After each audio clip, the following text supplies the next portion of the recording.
છે ઢોલ, વાગે છે ઢોલ, ઢમ ઢમ ઢમ ઢમ વાગે છે ઢોલ, વાગે છે ઢોલ, વાગે છે ઢોલ, ઢમ ઢમ ઢમ ઢમ વાગે છે ઢોલ, હૈયામાં ઉછળે કલ્લોલ, હૈયામાં ઉછળે કલ્લોલ। कि गठाधिपति आचार्य श्री हवेदत्त सूरी जी इच्छा रखने के लिए इस बार का चातुर्मास मंडार में उन्होंने स्वीकृत किया और आज उनका प्रवेश हुआ है। और इन सब मंडार वासियों की ओर से, क्षेत्रवासियों की ओर से आपके प्रवेश पर आपका बहुत बहुत अभिनंदन करता हूँ, स्वागत करता हूँ, आभार व्यक्त। अतविराज बहुत आभारी हूँ कि आज आपके कारण से मुझे भी गुरु चरणों में कम शब्दों में बहुत कुछ उन्होंने कह दिया कि तुमने मनुष्य जन्म क्यों लिया और करना क्या चाहते। तो मैं सोचता हूँ मैं बहुत भाग्यशाली हूँ कि समय समय पर ऐसे चरणों में बैठने का भी मौका मिल जाता है, उनकी वाणी सुनने का भी मौका मिल जाता है। मैं सोचता हूँ कि 75 वर्ष की इस उम्र में 63 वर्ष आपके संयम साधना के वर्ष रहना, ये अपने आप में एक कीर्तिमान बताता है। 12 वर्ष की उम्र में इस कठिन मार्ग में आगे बढ़ना और इसको जिस तरीके से हम सब लोगों का उद्धार करते हुए 25 साल पहले यहाँ चातुर्मास हुआ, आज फिर होगा। तो वास्तव में कुछ धरती का भी कमाल होता है, वो धरती अपने आप आपको अच्छे काम के लिए बुलाती है। तो वास्तव में इस धरती का भी कोई तो भी महत्व है कि यहाँ एक नहीं कई आचार्य श्री यहाँ आकर के चातुर्मास करके गए। तो वास्तव में मैं बहुत अभिनंदन करता हूँ। और मेरे साथ 4 बार विधायक रहे, लच्छी राम जी के साथ मैं भी विधायक रहा। आज मैं संपूर्ण अपने समाज की तरफ से पूर्व विधायक लच्छी राम जी आपका बहुत बहुत स्वागत करता हूँ कि आप हमारे कार्यक्रम में हमारे निमंत्रण पर हैं। शंकर सिंह जी राजपुरोहित भी मेरे साथ MLA रहे, इनके साथ भी मैंने बॉम्बे से जब से व्यवसाय करते थे तब से मैं इनकी शाखा पे जाया करता था। तो वास्तव में उनका भी मैं बहुत बहुत आभार और धन्यवाद देता हूँ। मैं आप सब धर्म प्रेमी बंधुओं से, माताओं बहनों का बहुत आभार व्यक्त करता हूँ कि आज ये जो अवसर आता है, जैसे प्रकाश भाई ने कहा गिरावल, जब पुण्य का उदय होता है तभी गिरावल दर्शन करने का सौभाग्य मिलता है। हर व्यक्ति चाहता है कि मैं उस स्थान पर जाऊं। जब वहाँ मंदिर नहीं था इतना बड़ा, तब भी मैं उस रास्ते से अगर निकलता था तो गिरावल का अपना महत्व, जैसे हमारे मेवाड़ में केसरियानाथ का महत्व है, वैसे ही गिरावल पारसनाथ का भी हमारे पूर्वजों ने हमको हमेशा नाम लेकर के एक तरह से जयकारा करके काम को शुरू करने का। तो ऐसे पवित्र स्थान पर प्रकाश भाई कह रहा था आपको आना है, तो हमारी वैसे ही अपने यहाँ पुण्य का उदय होता है, आज भी हो जाता, पर आज कहीं अटक गया। मैं सोचता हूँ कि अवसर जरूर आएगा, मैं ऐसा मानता हूँ। आप और हम कितने भाग्यशाली हैं कि भगवान महावीर ने जो रास्ता बनाया कितने वर्षों पहले, 2650 वर्ष से भी अधिक हो, और जिस प्रकार के साधु संत साध्वी जी है ना, हम श्रावक और श्राविकाएं, ये चतुर्वेद संघ का जो निर्माण किया वो 2600 वर्ष से निरंतर चल रहा है, ये कमाल की बात है। जिस रास्ते पर उन्होंने चलना शुरू किया, आज हजारों साधु संत इसी तरह से विहार करके कहीं कहीं प्रवेश कर रहे चातुर्मास में। ये हर किसी के भाग्य में नहीं देखा था।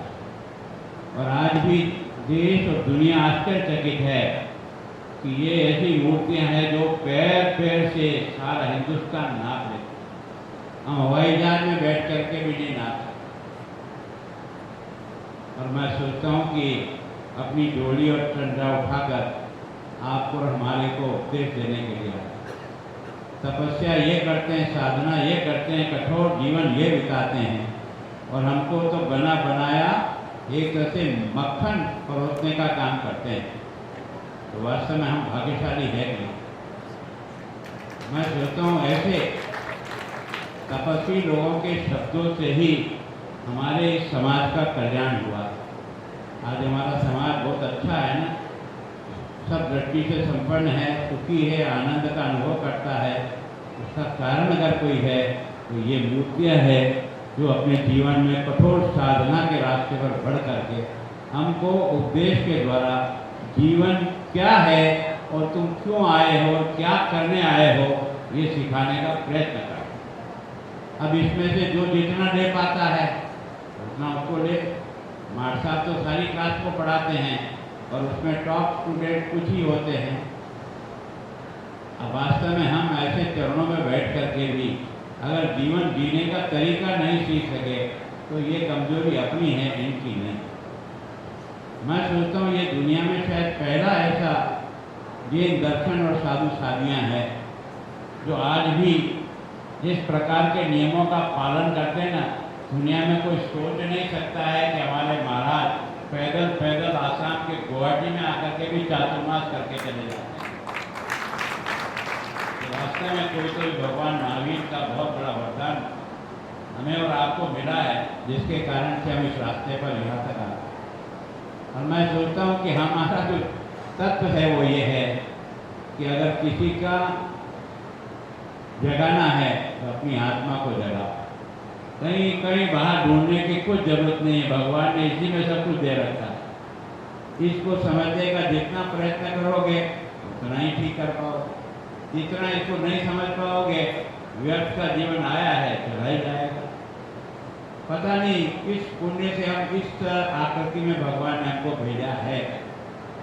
कभी कभी एकांत में बैठ करके शांत चित्त सोचो कि ईश्वर ने ये जो आपकी मूर्ति गढ़ी है ना, ये कितने वर्षों के पुण्य के बाद ऐसी मूर्ति गढ़ करके आपको धरती पर उतारा। और उसके बाद भी अगर इस जन्म को व्यर्थ में गुजारना चाहते गुजारो, और कुछ करके गुजारना चाहते तो गुजारो। मैं सोचता हूँ यही साधु संत हैं जिन्होंने एक नहीं हजारों मंदिर खड़े कर दिए। एक एक मंदिर कई कई करोड़ों का, 1000 करोड़, 500 करोड़, 300 करोड़। और आज वो जो मंदिर है ना, वही हमारे एक तरह से हमको जो एनर्जी देते हैं, जो बिजली देते हैं, उसका पावर हाउस है। आज हम कनेक्टेड उस पावर हाउस से जब रहते हैं ना, तो अंदर आपके करंट जिंदा रहता है। और पावर हाउस से लाइन काट देना तो आप खाली खोके हो जाओगे ये घर में। वास्तव में हम बहुत भाग्यशाली हैं कि ऐसे और फिर चातुर्मास 4 महीने तक तपस्या साधना, अपने को समझना, अपने जीवन को समझना और उसको ठीक करना, ये अवसर केवल और केवल भगवान महावीर ने आपको मुझे दिया है। 4 महीने वर्षावास के समय हमारे संत विचरण नहीं करते, स्वयं भी अध्ययन करते हैं और अपनी तपस्या के बल पर आपको भी एक रास्ता दिखाने का प्रयास करते। मैं सोचता हूँ 4 महीने किसी ऐसे स्थान पर बैठने का भाग्य कई वर्षों के बाद किसी को मिलता है। लाख प्रयत्न करो तो भी नहीं मिलेगा। तो मैं सोचता हूँ हम लोग बहुत भाग्यशाली हैं कि हमारी व्यवस्था ने इस प्रकार से काम को आगे बढ़ाया।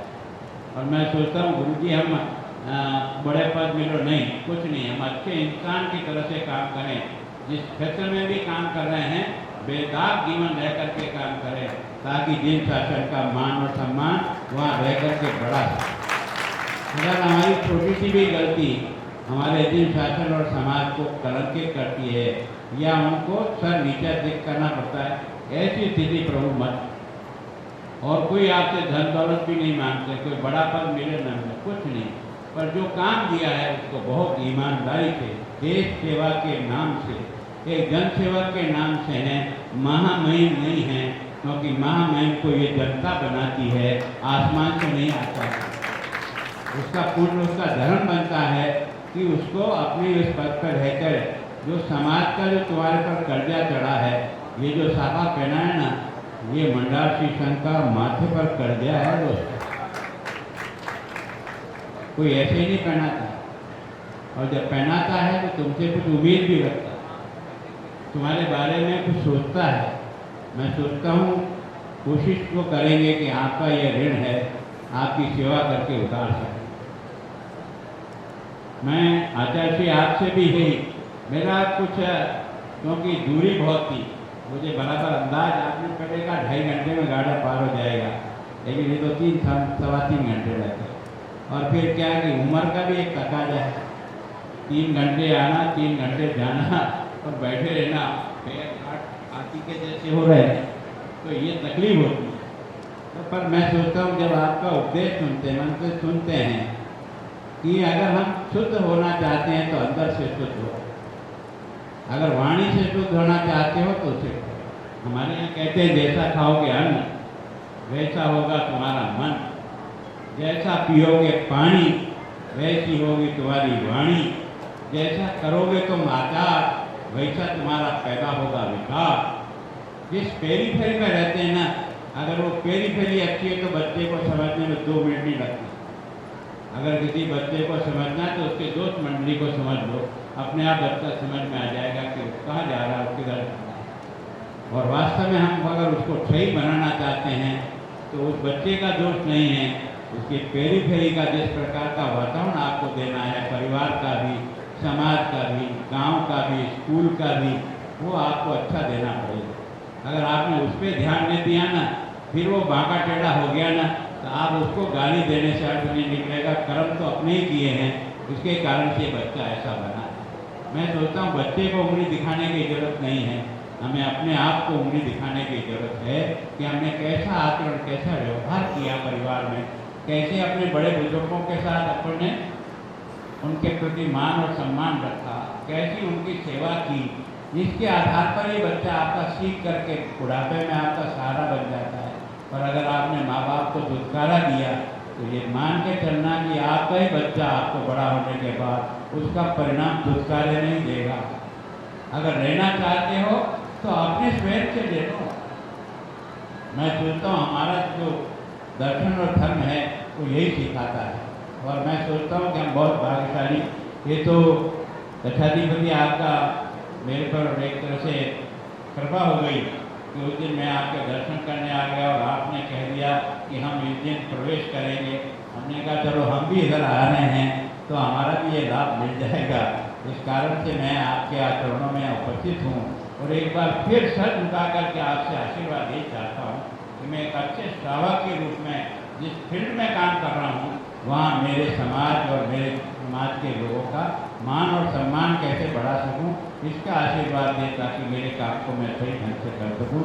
और मैं सोचता हूँ सोम सुंदर जी महाराज जी भी यहाँ विराज हैं, वो मेरे गांव में आए थे, मेरे मंदिरों की दशा देखकर उनको बहुत दुख हुआ और उन्होंने प्रयत्न किया। तो आज मेरे गाँव के सारे मंदिर, जो गाँव देरवाड़ा का मंदिर है, याबू देरवाड़ा है, इसको कहते इसलिए है कि पहले हमारे गाँव के मंदिर थे, उनकी ही डिजाइन पर आबू देरवाड़ा बनाया गया, इसलिए उसका नाम आबू देरवाड़ा भी था। तो मैं सोचता हूँ इतने सुंदर मंदिर हैं, और जब महाराज जी ने एक मंदिर पूरा ही जीर्णोद्धार किया तो मैं भी उस कार्यक्रम में था। मैंने कहा मैं बहुत साधारण परिवार का आदमी, कोई धन दौलत तो मेरे पास है नहीं, लेकिन माता पिता एक मकान जरूर देते जिसमें हम बड़े हुए हैं, जिसमें हम बच्चे खेले हैं कूदे हैं। उन्होंने कहा ये महाराज जी आपको ही भेंट करता हूँ ताकि इसको मंदिर की सेवा में काम आ जाए और जहाँ भी आप इसका जैसा चाहो उसका उपयोग करो। तो ये वास्तव में मैं बहुत भाग्यशाली हूँ कि आज वो भी यहाँ विराज हैं, उनके भी दर्शन करके मैं जाना चाहूँगा। और मैं आपसे फिर विनती करता हूँ कि आपने वो घबराते घबराते आदेश किया था कि आप वहाँ आओ पिपलिया मंडी, और वो पिपलिया मंडी इतना दूर है कि उसके आने जाने के साधन नहीं बैठते हैं, और हम लोग क्योंकि राज की नौकरी इसमें करते हैं और राज की खर्चा लिखाते हैं, तो खर्चा लिखाने के पहले सोचना पड़ेगा कि इतना खर्चा करके वहाँ जाना मेरे लिए उचित हो पाएगा कि नहीं हो पाएगा। आज मैं इधर ही था, इसलिए कम खर्चे में यहाँ आना संभव हो गया, इसलिए मैंने उसकी पालना करी। मैं इस बारे में भी बहुत कठोर हो गई, वो भी पैसा गुलाब चंद कटारिया का नहीं है, तो गाड़ी में डीजल जलाना तो जनता के खून पसीने का पैसा मेरे साधन है ना, वो सब उन्होंने दिए। उन साधनों का उपयोग भी मैं किस बुद्धिमानी से करूं कि मैं उसके प्रति न्याय कर सकूं, इस बात को ध्यान में रख कर के प्रयत्न करता हूं। भगवान ने और गुरु भगवंतों के चरणों में बैठने का माता पिता के संस्कारों के कारण से, और विशेष करके मैं आज कहना चाहता हूँ, मैं जैसा भी हूँ ये संघ के संस्कारों से है। संघ के प्रचारकों के जीवन को देख करके मैंने दुनिया को समझने की कोशिश की कि जो टॉप इंजीनियरिंग पास करके जा रहा है वो बच्चा वहाँ से निकलने के बाद एक झोला लटकाकर संघ का प्रचारक बन करके अपने इस देश की संस्कृति और इसके मान और सम्मान को बढ़ाने के लिए बिना अपने सारे जीवन को होम करके प्रयत्न करता रहता है, तो आखिर हमको भी ईश्वर ने कुछ दिया है, हम भी तो कुछ कर ही सकते हैं, वो करने का प्रयत्न करते हैं। तो ये ईश्वर का ही प्रताप है कि हम इस अच्छे वातावरण में रहने का मौका मिला।